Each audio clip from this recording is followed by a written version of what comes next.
Okay, so now we will start the numericals for this chapter 5. Firstly, we will understand uh, the equations we will use for solving the numericals of this chapter. Now, as you have already studied the theoretical content of this chapter, so mostly we require only two equations uh, of this chapter to solve the basic numericals. First one is the mass balance. As we know that we are solving these numericals by considering that the system behaves as a steady flow. It follows the steady flow analysis, right? So first one is the mass balance.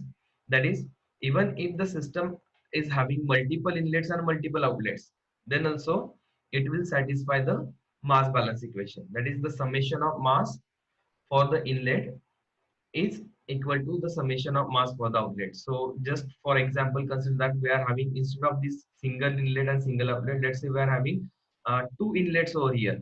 Okay, so then in this case, uh, the summation of mass for the inlet will become m1 plus m2.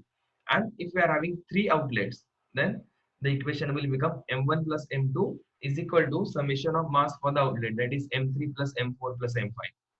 We know that mass flow rate is nothing but the density into volume flow rate. We can define the volume flow rate by velocity into area. That is the cross-sectional area through which our fluid is flowing. And the second equation which is required is the energy balance equation. Okay. So the energy balance equation is nothing but the rate of energy for the inlet is equal to the rate of energy for the outlet. Now that energies can be different, it can be in the different forms. It may be the form of kinetic energy, it may be form of potential energy, it may be form of flow energy plus internal energy, that is represented by the enthalpy, or it can be in the form of heat, or it can be in the form of work. Now we will see this detailed analysis with the help of the numericals. Okay, so this is our first numerical. A pump increases the water pressure from 70 kilopascal at the inlet to 700 kilopascal at the outlet. So our device is a pump. Now we have studied in the theoretical part, we can consider pump as a steady flow device. So obviously we can use the equations for the steady flow analysis. So it is given that the inlet pressure is 70 kilopascal, that is P1 is 70 and P2 outlet pressure is 700 kilopascal. Water enters this pump at 15 degrees centigrade through a 1 centimeter diameter opening and exits through a 1.5 centimeter diameter opening. Okay, so the inlet diameter is given that it is 1 centimeter. So through this inlet diameter, we can calculate the area for the inlet, and we can also calculate the area for the outlet by using this diameter. Okay, as it is a diameter is given, so pi by 4 d square will be the area for this. Temperature of the water is given, that is 15 degrees centigrade, so this is T1. Determine the velocity of the water at the inlet and the outlet when the mass flow rate, the mass is 0.5 kg per second. So mass flow rate is given, which is constant, which is 0.5 kg per second. We need to calculate the velocity at the inlet and outlet, that is velocity v1 and v2 we have to calculate. Then the next part, will these velocities will change significantly if the inlet temperature is raised to 40 degrees centigrade. After calculating this v1 and v2, the next question is, what will be the change in the inlet velocity if we increase the inlet temperature from 15 to 40. So we need to calculate velocity v1 by using the temperature as 40 degrees centigrade in the second case. So first of all, we need to calculate the velocity for the first case. Okay, so we know the mass equation for the mass flow rate. Okay, so it is simply, we will use the equation for the mass flow rate, which is equal to area into velocity into density.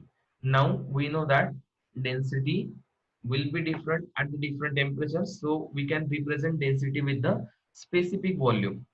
Okay, so we can represent density as a reciprocal of specific volume. So our equation for the velocity will become mass flow rate into specific volume divided by area A1. Now this specific volume we will calculate by using the property tables. Okay, now we know the we know how to use the property tables now, right? So you know the value of temperature T1, which is 15 degrees centigrade, and pressure P1 70 kilopascal. So you can calculate the state of the system as the substance is water, but no need to calculate the state of the system because it is a water at 15 degrees centigrade. So we know that water at 15 degrees centigrade and under pressure of 70 kilopascal, we will not be having any amount of vapor content which will be present in the water. Okay, so clearly it is a compressed liquid, so you can directly use the table for the compressed liquid. And we know that at the lower pressure of 70 kilopascal, you will not be having the pressure entity in the compressed liquid for the 70 kilopascal. So you can assume that compressed liquid as a saturated liquid. Okay. Similarly, you need to calculate the velocity, specific volume V2, but I don't think it is required because we will use the mass balance equation. Okay, that is m1 dot is equal to m2 dot. Okay, with the help of that, if you know both the areas and the velocity for any one system, then you can calculate the second velocity. So you will get the velocity v1 with this equation, and to calculate the velocity v2, just equate m1 dot is equal to m2 dot. Okay, so m1 dot and m2 dot, from that you will get the velocity v2. Okay, now the second case, you have to calculate the change in the velocity if your temperature is 40 degrees centigrade. Okay, so instead of 15 degrees centigrade, you will calculate the specific volume at 40 degrees centigrade, and you will just put this value which was calculated at temperature of 40 degrees centigrade. Then you will see the velocity. Now you can see the velocity when the temperature is 15 is 6.37, and the velocity is 6.42 when the temperature is 40 degrees centigrade. Okay, so it is just 0.8% increase in the velocity, right? Second numerical, air flows steadily in a pipe at 300 kilopascal, 77 degrees centigrade, and 25 meter per second at a rate of 18 kg per minute. Okay, so the substance which is given over here is air. Okay, so it means that we have to use the ideal gas equation to solve this numerical.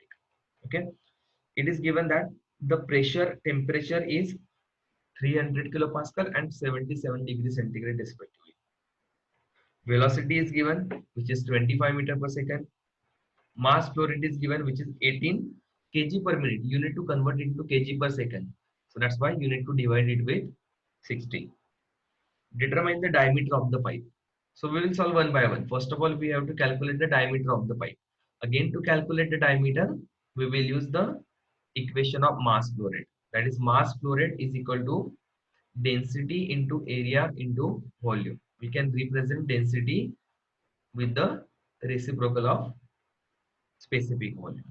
Okay, so over here you will get the equation for the mass flow rate is equal to area into volume divided by specific volume, because density is equal to 1 by specific volume. Then as if we want to calculate the diameter, so for that we need to calculate the area. Now over here mass flow rate is given, velocity is given, the only unknown is specific volume v. In the previous numerical we have solved, we have calculated the specific volume by using the steam table. Okay, because the substance was water.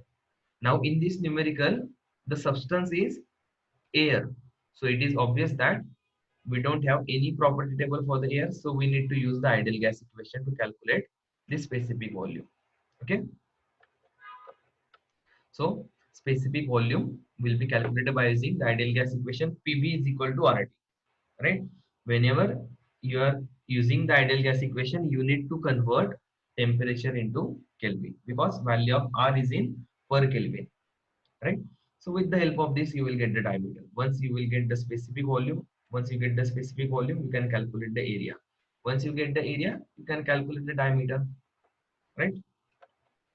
Now the second, the rate of the flow energy. Okay, rate of the flow energy. Now in this case, you need to calculate the flow energy. We know that the flow, what is the magnitude of flow energy? Product of pressure into volume. Okay, so now if you want to calculate the rate of flow energy, then obviously you need to multiply with the mass flow rate.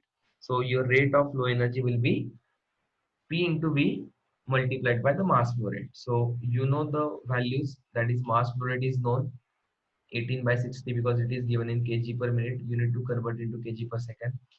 Pressure into specific volume, which we have calculated. Now, if you are considering pressure over here in kilopascal, the final answer will be in kilowatt. If you consider the pressure in pascal, the answer will be watt, that is joule per second. The third parameter which we want to calculate is the rate of energy transport by mass, that is energy transport per unit mass, which we have to calculate. Okay, now which energies are involved over here? As the velocity is given, so obviously kinetic energy is involved, and the second one is the flow energy, because it is given that the air is flowing steadily. Okay, so the flow energy plus the kinetic energy. So we know the value of the magnitude of kinetic energy 1 by v square, and enthalpy. Now we don't have any equations to calculate the enthalpy for the gases, but we have derived it in the specific heat, that enthalpy is nothing but Cp into T, and internal energy is nothing but Cv into T. So H is equal to Cp into T, and U as internal energy is equal to Cv into T. So temperature is known, specific heat at constant pressure. Again, you have to calculate it by using the property table. Otherwise, it will be given in the numerical. Over here, we know the property table. Okay, then specific heat at the given temperature. This value 1.008 you have to calculate at the temperature of 77 degrees centigrade. It will be that in that table will be having the temperature cell Kelvin. That is at 130 at 350 Kelvin, you will calculate the value of C. Again, the value of R, right? So with this, you will get the rate of energy transport by mass, right? The last one is the error involved in part C if the kinetic energy is neglected. Okay, so you need to calculate this value without the consideration of kinetic energy. So with the consideration of kinetic energy, it is 105.94, and without it is 105.84. We have already discussed that uh, kinetic energy and potential energies are negligible as compared to the flow energy. So although if we don't consider those magnitudes, then also the error will be very less. Okay, but if the values are given, it is better to consider those magnitudes. Okay, so the error is 0.09, right? Now the next is air at 80 kilopascal at 127 degrees centigrade enters an adiabatic diffuser steadily at a rate of 6000 kg per hour and leaves at 100 kilopascal. So the type of the system is diffuser. Now we have studied the steady flow devices like nozzle, diffuser, fan, pump, compressor, turbine, mixing chamber, heat exchanger, flow through pipes and ducts, capillary tube, okay, expansion valves. These are all the steady flow devices. So obviously we need to use the steady flow equations over here, that is mass and the energy balance equation. So type of the substance is air, pressure P1 T1 is given at the inlet of diffuser, mass flow rate is given, you need to convert it into kg per second, pressure at the exit is given 100 kilopascal. So air at 80 kilopascal will enter to the diffuser and will leave at 100 kilopascal. The velocity of the air stream is decreased from 230 to 30 meter per second. That is, we know that the function of the diffuser is to increase the pressure at the expense of velocity. So velocity will be decreased. V1 is 230 and velocity at the exit is 30 V2. Find the exit temperature of the air. We need to calculate temperature T2 at the end of the diffuser and the exit area of the diffuser. Okay, so to calculate these values, it is obvious that we need to use the energy balance equation and the mass balance equation. Okay, so first of all, we will calculate the exit temperature of the air. For that, we will use the energy balance equation. Okay, so energy balance equation for the steady flow is rate of energy for the inlet is equal to rate of energy for the outlet. Now, in this, for the diffuser, we know that diffuser, the air which is flowing through the diffuser, it doesn't get sufficient time to interact the heat with the surrounding. So rate of heat transfer is zero. Diffuser doesn't require any work to be done on the system. So work done is also zero. Potential energy, no information is given. And obviously the datum will be same for the axis of the diffuser. So again, changes in the potential energy are zero. Only information which is given is velocity. Obviously velocity will be decreased, that's why we need to consider the velocity. And obviously the air is flowing, that is the flow energy which we need to consider, that is h1 plus v1 square by 2 is equal to h2 plus v2 square by 2. This mass flow rate will get cancelled from both the sides, as it will be same for the steady flow, right? So from this equation, you will get H2 is equal to H1 minus V2 square minus V1 square by 2. Now V1, V2 are known, only unknown is H1. Now how to calculate the H1 initially? That is, if let's say instead of air, if we have water, then obviously we will calculate the enthalpy by using the property table. But now for the air, we have one particular table which is available with us, that is called as ideal gas properties of air. Otherwise, you can also use the equation H is equal to Cp into T. For that, at the given temperature, you need to calculate the value of Cp. Okay. From both the methods, you can calculate the value of enthalpy. Either direct value by using this table A20, A17 or A21. Ideal gas properties of air. That is value of H1 at the given temperature. You will directly get that. Once you get the value of H2, which is 426.98, by using the same table, find out the value of the temperature, reverse value. Initially, temperature was given, you have calculated H1. Now, H2 is given, you need to calculate the value of temperature. Otherwise, for this also, you can also use H2 is equal to Cp into T2. You need to calculate the value of Cp and then you will get the value of temperature, right? So you will get the value of temperature T2. The next, which you want to calculate the exit area of the diffuser. So use the mass balance equation. Mass flow rate is equal to density into area into velocity. So mass flow rate is equal to density. We will represent it with 1 by specific volume into A2 into V2. So area is known, velocity is known. Sorry, area we have to calculate. Velocity is known, mass flow rate is known. Now unknown in this is specific volume. So specific volume we will calculate by using the ideal gas equation because it is an ideal gas. Air is an ideal gas. So that's why we need to use the ideal gas equation. Just put the value of specific volume in this equation. You will get the mass flow rate. Now, this is somewhat the similar numerical. The only difference is that over here we are having refrigerant. The substance is refrigerant, then obviously we need to use the property tables for the refrigerant. So refrigerant at 700 kilopascal and 120 degrees centigrade enters an adiabatic nozzle steadily with a velocity of 20 meter per second and leaves at 400 kilopascal and 30 degrees centigrade. So P1, T1 at the inlet and outlet is given. Okay. So pressure and temperature for the inlet. You need to calculate initially the state of the system. Once you know the state of the system, then you can calculate the required parameters. Again, over here, you need to calculate the state of the system, whether it is compressed liquid, saturated liquid, mixture, or vapor, or superheated vapor. Okay. Determine the exit velocity and the ratio of inlet to exit area.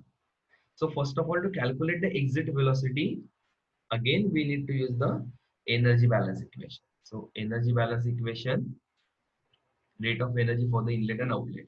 Again, this heat transfer, work, and potential energies are negligible.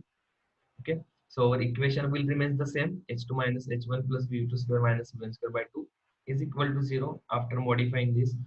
Now, H1 and H2, you will get the values of H1 and H2 by using the property tables because the substance is refrigerant. Calculate the H1, H2 values from the property tables.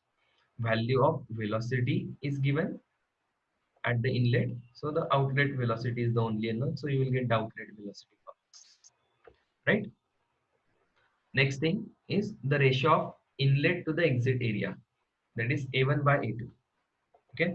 So equate the mass flow rate, that is mass flow rate for the inlet is equal to mass flow rate for the outlet. Okay. So mass flow rate for the inlet is equal to 1 by V1 A1 V1. Mass flow rate for the outlet is 1 by V2 A2 V2. So this is reciprocal of this is the reciprocal of uh, density, right? Means 1 by specific volume is nothing but a density, right? So you will get the value of A1 by A2 over here from this, because all these values are known.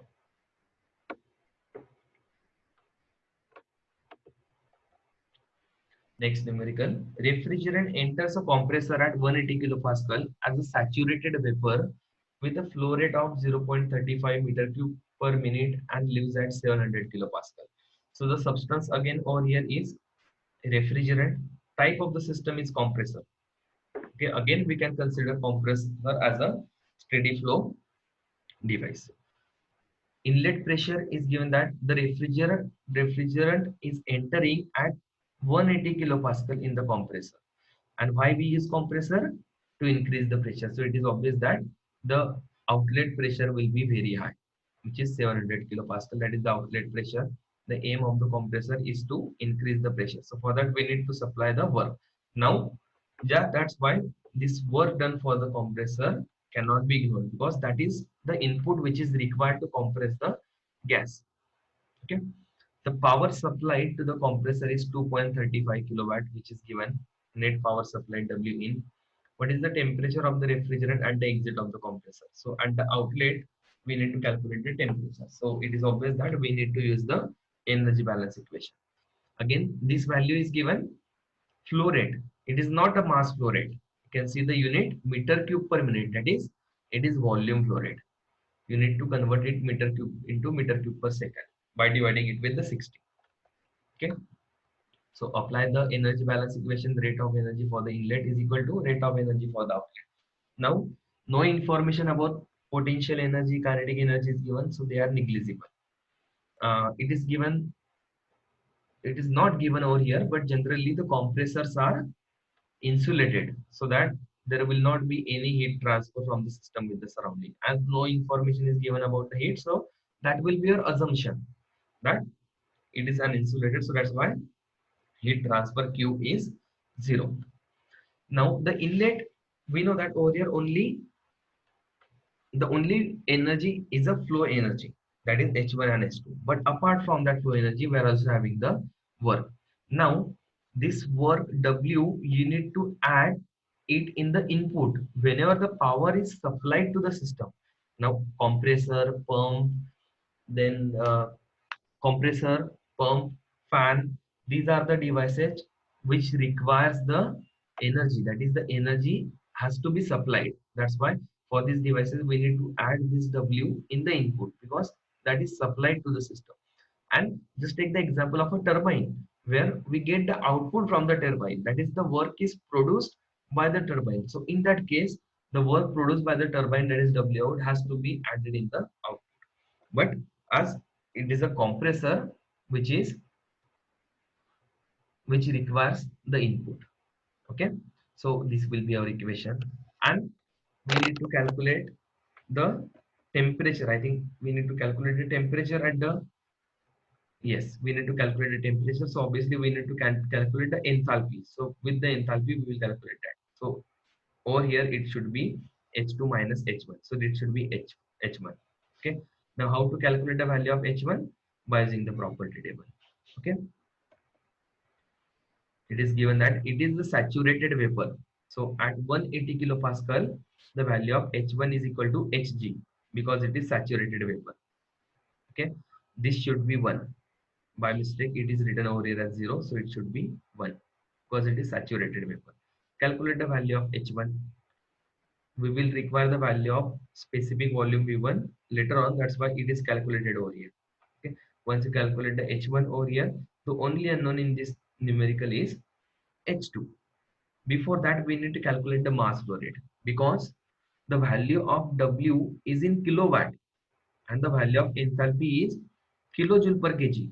So we need to have the same unit. So that's why we need to multiply this flow energy with the mass flow rate so that this unit will be converted into kilowatt. So mass flow rate is kg per second. So this will become in kilowatt. So we need to multiply it with the mass flow rate. So for that we need to calculate the mass flow rate. To calculate the mass flow rate, this volume flow rate is given. We know that mass flow rate is equal to density into volume flow rate, and density is 1 by specific volume. So our mass flow rate is equal to volume flow rate divided by specific volume. So that's why this specific volume is calculated over here. So you will get the value of the mass flow rate, which is equal to volume flow rate by specific volume. Put this value in this equation, you will get the value of H2. Once you get the value of H2, calculate the value of temperature by using the property table, because now you know the value of property H2 and you know the value of pressure. So first of all, calculate the state of this system by using the rule property along with the pressure is given. Okay, once you know the state of the system, you will get the temperature. So all these things we have already studied multiple times in the third and the fourth chapter. Okay, so you have to make the use of property tables over here. Okay, the next unit, sorry, the next numerical is for the turbine. Again, now if you understand this 4 5 numericals, you can solve now any numerical based on this topic. Adiabatic turbine, adiabatic means heat transfer is zero. Turbine, again it is steady flow system, expands the air, so type of the substance is air. Okay, so three things are now clear. At 1300 kilopascal and 500 degrees centigrade, 200 kilopascal and 127 degrees centigrade, that is the pressure at the inlet and outlet is given. Air enters the turbine through a 0.2 meter cube opening with an average velocity of 40 meter per second. So area is given, velocity is given, exit area A2 is also given. Calculate the mass flow rate of the air through the turbine. We need to calculate the mass flow rate and the power produced by this turbine. Okay, so initially we need to calculate the mass flow rate. Okay, so for this also we need to use the energy balance equation. Okay, so let us use the energy balance equation. Rate of energy for the inlet is equal to rate of energy for the outlet. No information about potential energy, so it is negligible. It is given that it is an adiabatic turbine, so heat transfer is zero. So the only energies which are available are enthalpy and velocity.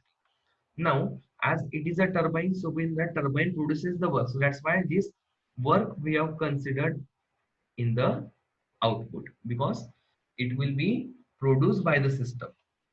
Initially, for the compressor, the work has to be supplied to the compressor. So that's why it should be added in the input. Okay. Now, H1 and H2 we can calculate by using the ideal gas properties of air. Okay. Or we can use Cp into T1 minus Cp into T equation. Okay. You can use any one.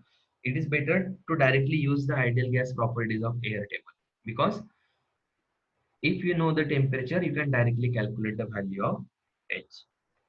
Okay. I will just show you the table.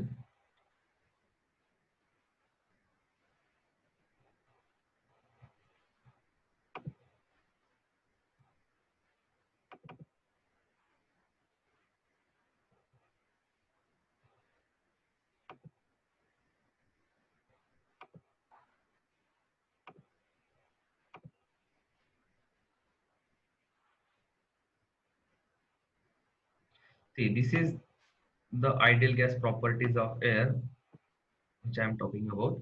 So the temperatures are given, and at the given temperature, you need to calculate the value of enthalpy and the internal energy. Now this is only for air. For the refrigerant and for the water, you have to use the property table.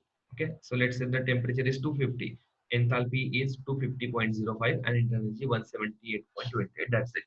Okay, so we can make use of this property table,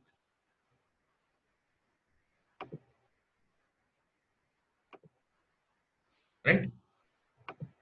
Now, so you can calculate this. From this you will get the value of mass flow rate.